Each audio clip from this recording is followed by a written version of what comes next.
मनुष्य के बार बार जन्म मरण का क्या कारण है। एक बार द्वारिकानाथ श्री कृष्ण अपने महल में दातुन कर रहे थे। रुक्मणी जी स्वयं अपने हाथों में जल लिए उनकी सेवा में खड़ी थी। अचानक द्वारिकानाथ हंसने लगे। रुक्मणी जी ने सोचा कि शायद मेरी सेवा में कोई गलती हो गई, इसलिए द्वारिकानाथ जी हंस रहे हैं। रुक्मणी जी ने भगवान श्री कृष्ण से पूछा, प्रभु आप दातुन करते हुए अचानक इस तरह हंस क्यों पड़े? क्या मुझसे कोई गलती हो गई है? कृपया आप मुझे अपने हंसने का कारण बताएं। श्री कृष्ण बोले, नहीं प्रिय, आपसे सेवा में त्रुटि होना कैसे संभव है?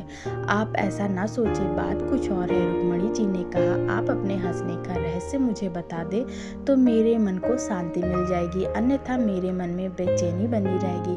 तब श्री कृष्ण ने मुस्कुराते हुए रुक्मणी जी से कहा, देखो वह सामने एक चींटा चींटी के पीछे कितनी तेजी से दौड़ा चला जा रहा है। वह अपनी पूरी ताकत लगाकर चींटी का पीछा कर उसे पा लेना चाहता है। उसे देखकर मुझे अपनी माया शक्ति की प्रबलता का विचार करके हंसी आ रही है। रुक्मणी जी ने आश्चर्यचकित होते हुए कहा, वह कैसे प्रभु? इस चींटी के पीछे चींटे के दौड़ने पर आपको अपनी माया शक्ति की प्रबलता कैसे दिख गई? भगवान श्री कृष्ण ने कहा, मैं इस चींटे को 14 बार इंद्र बना चुका हूँ। 14 बार देवराज के पद का भोग करने पर भी इसकी भोग लिप्सा समाप्त नहीं हुई। यह देखकर मुझे हंसी आ गई। इंद्र की पदवी भी भोग योनि है। मनुष्य अपने उत्कृष्ट कर्मों से इंद्र तत्व को प्राप्त कर सकता है।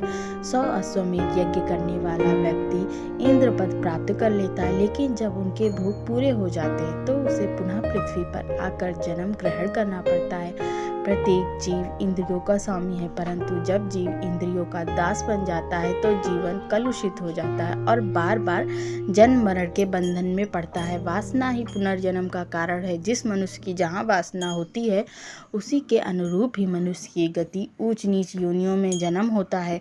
अतः वासना को ही नष्ट करना चाहिए। वासना पर विजय पाना ही सुखी होने का उपाय है। जय श्री कृष्ण।